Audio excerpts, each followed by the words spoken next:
Hello welcome back to our channel സൺവീസ് നാച്ചുറൽസിലേക്ക് എല്ലാവർക്കും സ്വാഗതം. അപ്പോൾ ഇന്നത്തെ വീഡിയോ നമ്മുടെ പശുവാണ് നമ്മുടെ കണ്ടന്റ്. ഈ വീഡിയോ നമ്മുടെ വിനിൽ വർഗീസ് ചേട്ടന് വേണ്ടിയിട്ടാണ്. ഞാൻ ഏത് വീഡിയോ ഇട്ടാലും എന്നെ സപ്പോർട്ട് ചെയ്യുന്ന ചേട്ടനാണ് അത്.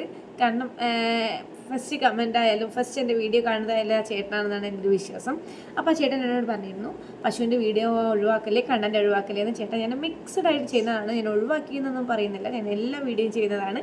അപ്പോൾ ഓക്കെ, ഇന്നത്തെ വീഡിയോ പശുവിൻ്റെയാണ്. അതായത് പശുവിൻ്റെ പല്ല് നോക്കിയിട്ട് എങ്ങനെ നമ്മൾ പ്രായം കണക്കാക്കുക എന്നതാണ്. ആദ്യമായിട്ട് പശുവിനെ വാങ്ങാൻ പോകുന്നവരാണെന്നുണ്ടെങ്കിൽ ഈ ഒരു വീഡിയോ കണ്ടു നോക്കുക. വേറൊന്നുമല്ല, നമുക്ക് പശുവിൻ്റെ പല്ല് നോക്കിയിട്ട് അതിൻ്റെ ഒരു വയസ്സ് കണക്കാക്കാൻ പറ്റും. അതുപോലെ തന്നെ നമുക്കൊരു പണി കിട്ടിയതാണ്. എന്താ പറയുക, ആദ്യമായിട്ട് ഞങ്ങളും പശുവിനെ വാങ്ങിയപ്പം ഫസ്റ്റ് ഡെലിവറി നമ്മളൊരു ഗർഭിണിയായ പശുവിനായിരുന്നു വാങ്ങിയത്. അപ്പം ആദ്യത്തെ പ്രസവമാണെന്ന് പറഞ്ഞിട്ടാണ്, അതായത് ആദ്യമായിട്ടാണ് പ്രസവിക്കാൻ പോകുന്നത് എന്ന് പറഞ്ഞിട്ടാണ് അതിനെ മേടിച്ചത്. ഡോക്ടർ പ്രസവമൊക്കെ അടുപ്പിച്ച് വന്ന് നോക്കുമ്പോഴാണ് ഡോക്ടർ പറഞ്ഞത് അത് ഫസ്റ്റത്തെ ഡെലിവറി അല്ല, രണ്ടാമത്തെയോ മൂന്നാമത്തെയോ ആണെന്നുള്ളത്. അപ്പോൾ അതുകൊണ്ടാണ് പറഞ്ഞത്. അപ്പോൾ നമുക്ക് എങ്ങനെയാണ് പശുവിൻ്റെ പ്രായം പല്ല് നോക്കിയിട്ട് കണക്കാക്കുന്നത്? പശുവിന് മുൻനിരയിലെ മുകൾ ഭാഗത്തായിട്ട് പല്ലുകൾ ഉണ്ടാവില്ല. എന്നാൽ കീഴ്ത്താടിയുടെ അടിയിലായിട്ട്, കീഴ്ത്താടിയുടെ മുൻനിരയിലായിട്ട് എന്താ പറയുക 8 പല്ലുകൾ ഉണ്ടാവും. അത് 4 ജോഡികളായിട്ടുണ്ടാവും. അതുപോലെ പശുവിന് കോമ്പല്ലുണ്ടാവില്ല. പിന്നെ നമുക്ക് ഒരു വയസ്സിന് താഴെയുള്ള പശുക്കളാണെന്നുണ്ടെങ്കിൽ അതിന് എന്താ പറയുക ഒരു 20 പാൽപ്പല്ലുകളാണ് ഉണ്ടാവുക. അതായത് ഒരു വയസ്സിന് താഴെയുള്ള പശുക്കൾക്ക് പാൽപ്പല്ലുകളാണ് ഉണ്ടാവുക. അതും 20 പാൽപ്പല്ലുകൾ ഉണ്ടാവും. എന്നാൽ പൂർണ്ണ വളർച്ചയായിട്ടൊരു പശുവിനാണെങ്കിൽ 32 പല്ലുകൾ ഉണ്ടാവും. പൂർണ്ണ വളർച്ചയെത്തിയൊരു പശുവിനാണെങ്കിൽ 32 പല്ലുകൾ. ഉളിപ്പല്ലുകളുടെ വളർച്ചയും തേയ്മാനും നോക്കിയിട്ടാണ് നമ്മൾ പശുക്കളുടെ എന്താ പറയുക പ്രായം കണക്കാക്കുന്നത്.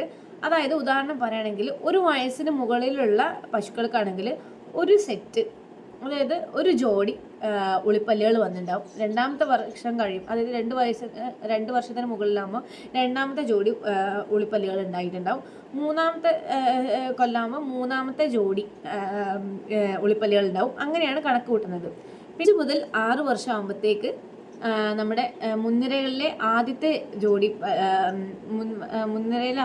പല്ലുകൾക്ക് തേയ്മാനം വരും. 7ാമത്തെ വർഷമാകുമ്പോൾ രണ്ടാമത്തെ ജോഡി പല്ലുകൾക്ക് തേയ്മാനം വരും. 8ാമത്തെ വർഷമാകുമ്പോഴത്തേക്ക് മൂന്നാമത്തെ ജോഡി പല്ലുകൾക്ക് തേയ്മാനം വരും.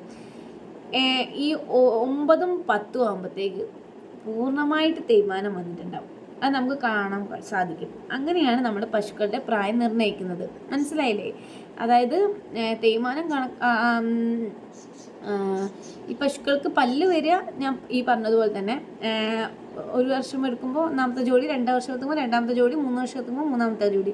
അതുപോലെ തേയ്മാനം കാണപ്പെടുന്നത് 5 to 6 വർഷം ആകുമ്പം എന്താ പറയുക ഫസ്റ്റത്തെ നിരയിലുള്ള പല്ലുകൾക്ക് ഫസ്റ്റത്തെ ജോഡി പല്ലുകൾക്ക് തേയ്മാനം വരും.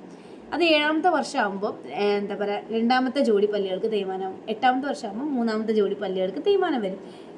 ഈ 9ഉം 10ഉം ആകുമ്പോഴത്തേക്ക് പൂർണ്ണമായിട്ട് തേയ്മാനം വന്നിട്ട് നമുക്ക് കാണാൻ സാധിക്കും, ഫുൾ തേയ്മാനം വന്നത്. അങ്ങനെയാണ് നമ്മൾ പശുക്കളുടെ വയസ്സ് നിർണ്ണയിക്കുക, അവരുടെ പല്ലുകളുടെ തേയ്മാനം നോക്കിയിട്ട്. ഇതൊക്കെയാണ് നമ്മൾ പശുക്കളുടെ പ്രായം നിർണ്ണയിക്കുക.